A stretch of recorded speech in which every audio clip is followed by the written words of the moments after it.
आफरीदी इनके असाब पे सवार है। अगर ये यहाँ पे गवर्नर राज का मुतालबा करते हैं तो यहाँ पे बेशक ये शौक़ अपना पूरा कर लें। हम गवर्नर हाउस का और गवर्नर का मुहासरा भी करेंगे और ये जो एडवेंचर करना चाहते हैं या करने जा रहे हैं आप देखेंगे ये मिस एडवेंचर साबित होगा। रहमान रहीम या कनाबुदो या कनस्ताइन। आज दावत पे मैं चाइना विंडो आया था अमजद अजीज़ मलिक साहब की दावत पे, और यहाँ पे आके आप पहले भी आपने यहाँ 4 लाख लोग आ चुके हैं। और जो चाइना विंडो की अगर आप दौरा करें और यहाँ पे एक आपको चाइना के बारे में हर एक मालूमात आपको मिल जाती है, वो चाहे सकाफ़त के हवाले से हो, चाहे चाइना की तरक्की के हवाले से हो, चाहे चाइना की इकॉनमी के हवाले से हो, चाहे उनकी सकाफ़त के हवाले से हो, चाहे स्पोर्ट्स के हवाले से हो। जिस तरीके से चाइना ने अपने मुल्क को आगे लेके गए हैं वो तमाम चीज़ें आपको दिखाई भी जाती हैं और आपको एक पूरी ब्रीफिंग भी दी जाती है। तो मैं जितनी भी ये अमजद अजीज़ मलिक साहब की कोशिश को, जो इसकी कोशिश है, इसको खिराज तहसीन भी पेश करता हूँ। और जिस तरीके से वो ये खिदमात यहाँ पे अंजाम दे रहे हैं उस पर भी वो खिराज तहसीन के काबिल है। वहाँ पे कुछ चीज़ें हमने देखी। एग्रीकल्चर की बात हुई कि जी एग्रीकल्चर को कैसे आगे लेके जाया गया। तो पाकिस्तान की अगर अभी इकॉनमी की रिवाइवल हो तो उसके लिए भी एग्रीकल्चर का एक वाहिद सहारा रह चुका है जिसके ज़रिए हम आगे जा सकते हैं। हमेशा से पाक चीन दोस्ती आप देख रहे होंगे कि कोई भी लीडर हो, मैंने अंदर भी ये बात की कि कोई भी लीडर हो, चाहे जिस जमात की भी गवर्नमेंट हो, हमेशा पाक चीन दोस्ती को फ़रोग़ मिला है। चाइना ने हमेशा सख्त वक्त में पाकिस्तान का साथ दिया है, चाहे वो सिक्योरिटी के हालात हो, चाहे इकॉनमी के हालात हो, चाहे यहाँ पे कोई प्रोजेक्ट लगाने के हवाले से बात हो या कोई इन्वेस्टमेंट के हवाले से बात हो, तो हमेशा चाइना ने पाकिस्तान का साथ दिया और पाकिस्तान भी हमेशा चाइना के पुश्त पे खड़ा रहा है। और आपने ये भी देखा होगा कि जिस मुल्क जब भी मुल्क का नया वज़ीर आज़म या नया सदर आता है तो उसकी ये ख्वाहिश होती है कि वो चाइना सबसे पहले विज़िट करे और वहाँ से अपनी सरकारी दौरों का आगाज़ करे, चाइना के साथ ताल्लुकात को नई नहज पे लेके जाएं। तो जो पाकिस्तान और चाइना की दोस्ती है वो हमेशा जिंदाबाद।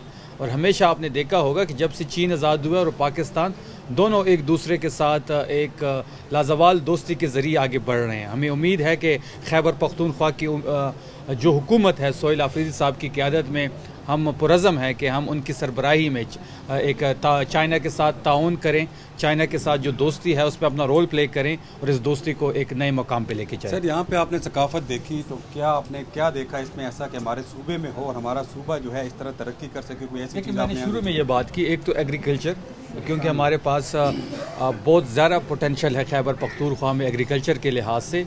उसके लिए लेफ़्ट कनाल भी एक हमारा प्रोजेक्ट शुरू है। और जिस तरीके से एग्रीकल्चर के ज़रिए इकॉनमी को चाइना ने आगे लेके गए वही मॉडल अगर हम अपनाएं, और खैबर पख्तूनख्वा की हुकूमत इसको बड़ा क्लोजली मॉनिटर भी कर रही है, कुछ चीज़ों पे हमारी गुफ्तगू भी हो रही है, कुछ प्लान्स भी शेयर हो रहे हैं। तो एक तो एग्रीकल्चर, दूसरा स्पोर्ट्स की जो उनको एज इंडस्ट्री को एज उन्होंने इकनॉमिक हब अपने आप को बुला लिया है। तो हम भी स्पोर्ट्स में हमारे पास बहुत ज़्यादा टैलेंट है, बहुत ज़्यादा मौक़े हैं, बहुत ज़्यादा ऐसे मौक़े हैं जिससे हम एक इकॉनमी भी जनरेट कर सकते हैं और रेवेन्यू भी जनरेट कर सकते हैं, इकॉनमी भी बेहतर हो सकती है। तो ये दो बहुत बड़ी अच्छी फील्ड है, स्पोर्ट्स और एग्रीकल्चर। अच्छा शफी जान साहब, ये बता दीजिए कि हम देख रहे हैं कि मुसलसल वफाकी वज़रा के बयानात आ रहे हैं, तो आप नहीं समझते कि एक राह हमवार की जा रही है गवर्नर राज की तरफ? वो तो मैं अक्सर ये बात करता हूँ कि कुछ वफाकी वज़रा की ये ड्यूटी लगी हुई है, वो भर्ती इसलिए हुए हैं क्योंकि ये जीते तो है नहीं, इन्होंने तो डाका मारा हुआ है मैंडेट पे। ये तो अगर पैसे देखते हैं तो भी डाका मारते हैं, किसी का वोट देखते हैं उस पर भी ये डाका मारते हैं, मैंडेट पे भी डाका मारते हैं। और इन्होंने अभी नया काम शुरू किया, इनकी ये ड्यूटी है जिसके लिए भर्ती हुए हैं। ये डमीज़ हैं कि ये सुबह से शुरू हो जाते हैं, प्रेस कॉन्फ्रेंस की एक सीरीज़ होती है। मैंने उस दिन पिछले दिनों भी ये बात की कि मैं अपनी डिपार्टमेंट में इतलात सेल में बैठा हुआ था जिसमें मुख्तलिफ स्क्रीन्स लगी हुई हैं। उस स्क्रीन्स पे मैं एक चीज़ नोट कर रहा था कि एट अ टाइम 4 चैनल्स पे इनके वफाकी वज़रा प्रेस कॉन्फ्रेंस कर रहे थे, 2 चैनल्स पे पंजाब के वज़ीर लगे हुए थे, एक चैनल पे मुस्तफ़ा कमाल साहब की फुटेज आ रही थी, कुछ बलूचिस्तान के वज़ीर आला, उनके साथ एक नौमौलूद बच्चा बैठा हुआ था, उसके साथ साथ कुछ एक्स सर्विसमैन एक प्रेस कॉन्फ्रेंस कर रहे थे, कुछ सिविल सोसाइटी के लोग लगे हुए थे। और मैं बड़ा क्लोजली देख रहा था और आखिर में जब इन सब के अगर समरी निकालने, आखिर में यही था कि या तो खैबर पख्तूनख्वा में गवर्नर राज लगाया जाए और या तहरीक इंसाफ पे पाबंदी लगाने का यह मुतालबा कर रहे थे।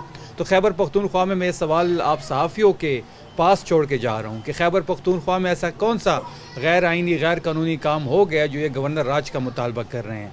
ऐसा सोहेल आफरीदी साहब ने क्या कर दिया है कि इनको गवर्नर राज की जो तलब है वो बहुत ज़्यादा हो चुकी है। सोहेल आफरीदी साहब 8 अक्टूबर से नॉमिनेट हुए हैं। 15 अक्टूबर को उन्होंने ओहदे का चार्ज संभाला है। तब से लेकर आज तक इनके असाब पे सवार है, इनके नफ्स पे सवार है। सोहेल आफरीदी साहब की क़यादत में सूबा आगे बढ़ रहा है, चाहे वो गवर्नेंस का हो, चाहे वो पाकिस्तान तहरीक इंसाफ की तहरीक हो या पाकिस्तान तहरीक इंसाफ का बयानिया हो।